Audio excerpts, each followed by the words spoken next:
Jesse Friedman here with PHNX from our winter meetings headquarters here in San Diego. Here with Patrick Lyons from DNVR, Ryan Herrera from CHGO. We're here to talk about some Colorado Rockies. Cody Bellinger, Patrick, is now officially off the board, no longer an option. It sounds like, based on what you've told me, that Brandon Nimmo potentially a little bit outside the price range for the Colorado Rockies, but it sounds like they still need a left-handed hitting outfielder potentially. Yeah. And they still need to figure this out, right? Yeah, they got to get those upgrades. You know, Nimmo has been a guy they've been attached to for a while, really since the end of last season. It made, you know, half of it, I think, had to do with the fact that, you know, he's from Wyoming. So you're like, oh, hey, it's a guy from the region. Not a lot of ball players, you know, come out of Colorado. I believe there's 7 Colorado-born players who've ever suited up for the Rockies, all pitchers. Like that's there you go. Yeah, it's kind of, you know, not a coincidence there. So well, that wouldn't make any sense, because like I would think like Colorado players would be like, oh, Coors Field, yeah, I'm gonna hit 100 home runs every year. I would love to play there. That I would think that'd be flipped. Yeah, with amateur scouting, how it usually works is if you play in a warm weather place, you're playing baseball year round. So you're hitting. You're probably pitching maybe more than you should, and you're gonna have Tommy John surgery. But if you're a pitcher from the Northeast or from Colorado, you're actually not getting that wear and tear. You're probably indoors in the winter, maybe playing a little bit of basketball. Fair enough. And being a better athlete and more well-rounded in general. So Nimmo made sense for that reason, but it does seem like, I'm not gonna say maybe he's out of their price range per se, just so much that the investment that you would have to make, you know, you can deal with it in year 1, year 2, probably year 3. But when you're really going to start to contend in as far as the hopes are concerned,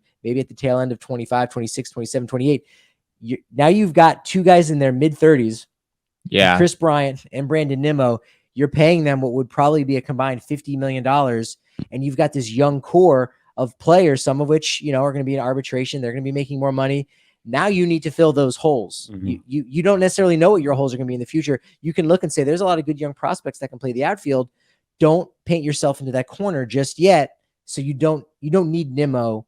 You need Nimmo now, but you're probably not going to need him in the future. So don't sign him now when you are far away from contention. With Bellinger, I don't think it made sense for him. It made great sense for the Rockies. I think he made sense for everyone. I don't know a single team, you know, that a reporter or someone in the front office was like, no, we're not interested in that young man. Like, he makes sense, but I don't think he made any sense for Bellinger and the agency to come to Colorado with all the questions that players get when they're playing at Coors Field, you know, with the splits that are involved in that, and not being traded at the deadline, which the Rockies, I don't know if they're aware. I don't know if there's a memo that goes out to all 20, you know, that goes out to 29 teams, and the Rockies are the only one that doesn't get it, saying, remember, you can trade players either to get better or to make your future better. Yep. They don't do that. And so if you don't trade them at the deadline, you're going to get that qualifying offer, and it's going to screw things up in negotiations for your client.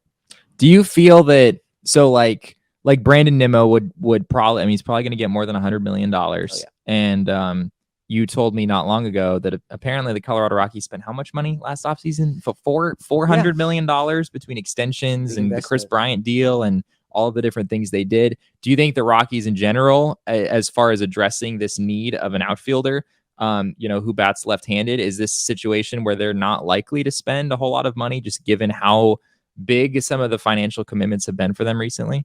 Yeah, it's not going to be big. Like they don't want anything long-term. I mean, the only guys that can, you know, definitively play center field, I think, in this market now that Bellinger's off the board, Aaron Judge, you know, I mean, he did it for the Yankees. Yeah. I don't know if you're necessarily convinced that he's a true center fielder, right? Yeah. Not the most budget-friendly option. Yeah, right. I'm not even getting to his contract, just the fact that he plays center. You're right. He not budget conscious in that way. And Nimmo, I mean, really, that's going to be it. Kevin Kiermaier, you can sign to a shorter term deal, 2 years. Sure. Maybe need to go even a third, right? Because if you're Colorado, and that's fine. But besides, you know, outlaying that $400 million, they can move their payroll up a little bit. And there's a case by case basis to do that. As far as they say, I just don't know that there's a case right now to go, hey, we should be pushing, you know, all in and really expanding the top of that payroll, what we're comfortable. If you're winning, if you have a contender, you're going to go and do that. That's why, you know, I don't know if the Cubs, there's some rumors that they might, go after 2 of the big shortstops or Mhm. or sign something, a lot more substantial after acquiring Cody Bellinger, because they don't seem to be a contender just yet. You can do that next offseason. So I think the Rockies might just want to push that payroll up just a tiny bit to try to, improve and get more left-handed at the plate. The one thing I'll push back on that is like when there are the good players that are there, you can't count on future players to like Shohei Very Ohtani true. is one name. You can't count on him to be a free agent next year. He could easily sign an extension with the Angels. He could easily be traded and sign an extension with whoever he gets traded to. Right, he signs an extension. He's not a free agent in 2024. Then you're you're shit out of luck. So when I look at it, it's get the good players while they're there and they're available and they want to go to your team. Obviously, like they have to want to go to your team, right? But get those good players while they're available because you don't know who's going to be available. You don't really know who's going to be available next time. Yeah, that's the one way I'll push back on that is get the good players while you can. I think that was some of the impetus for the Chris Bryant deal. Where it's like we need almost like at least a little placeholder. He fits in a good spot. Bill Schmidt, in talking with him over the last 2 days here at the winter meetings, did say that was one of the reasons why they liked Chris Bryant was because he's a little bit flexible.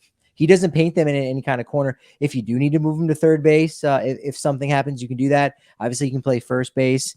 I mean, who are we kidding? He's not going to be playing shortstop. Maybe he can play a little center field as well. Like he's versatile, so he allows you to do a lot of different things. Whereas if you're locking up too many outfielders, then you just don't have room. So you're right in saying if you can get those guys, bring them in, but you're adding a lot of payroll to the 2026, 27, 28 roster, and you don't know what the situation is going to be like at that point. So the Rockies are they're kind of so far away. And again, with the $400 million that they spent, they are paying good money to Ryan McMahon and Freeland and Marquez. So it's not like they've got the excessive payroll. Like if the Oakland Athletics decided today that they wanted the top 3 free agents, they could afford them and have like $100 million payroll, and you're like, wow, this is kind of fun. But they don't do that way, right? Because they've got a top of the bar that they got to worry about payroll wise and spending.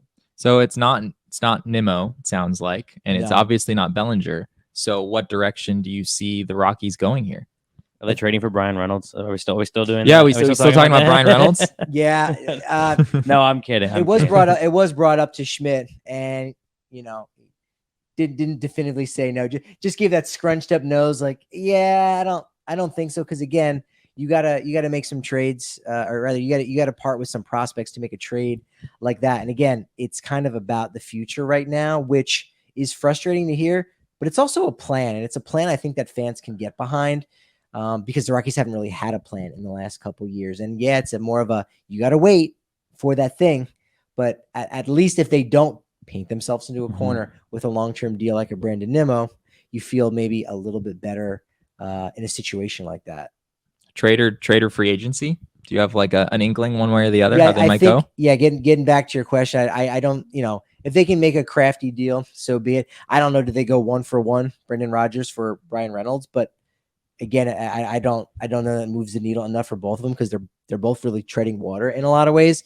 Yeah. The free agent market now, even with Bellinger gone, guys apparently are asking a lot, as they should. It's still early, right? Judge is still on the board at the time of this recording on Tuesday night. So I think the hope is over time, when there's less and less seats and options and money is going elsewhere, that those prices will come down a little bit and kind of be in the sweet spot. I thought Rockies did a great job when we came back from the lockout in adding 3 players. They weren't great. They weren't going to be all-stars, but you only spent a little bit. I think you spent probably combined, less than $15 million. It was a little over 10 to 15 to get Chad Kuhl to be a starting pitcher. You got a lot of good innings out of him. First 3 months, Alex Colomé, he looked really good as a setup man for the first 3 months. And Jose Iglesias, who looked good all season, but you didn't get as much production out of him late. And you go, those are the kind of signings that the Rockies need to do when they don't necessarily have a great game plan. And they are kind of treading water, and they need to really look to the future to be good. I think they're kind of hoping that what happened last offseason will happen to them again. And just, hey, you can get a guaranteed money in a starting role to come with us, or you can take your chances and play in AAA for the Oklahoma City Dodgers and win a World Series ring invariably when somebody gets hurt and you get called up, which, some guys, do like to do something like that. Still got about 48 hours left here in the winter meetings from San Diego. So we'll have to see if the Colorado Rockies decide to pull anything off here in the next 24, 48 hours. So yeah, be sure to keep it locked here to us at All City. We've got a few more videos in the works for all of you. So keep it right here.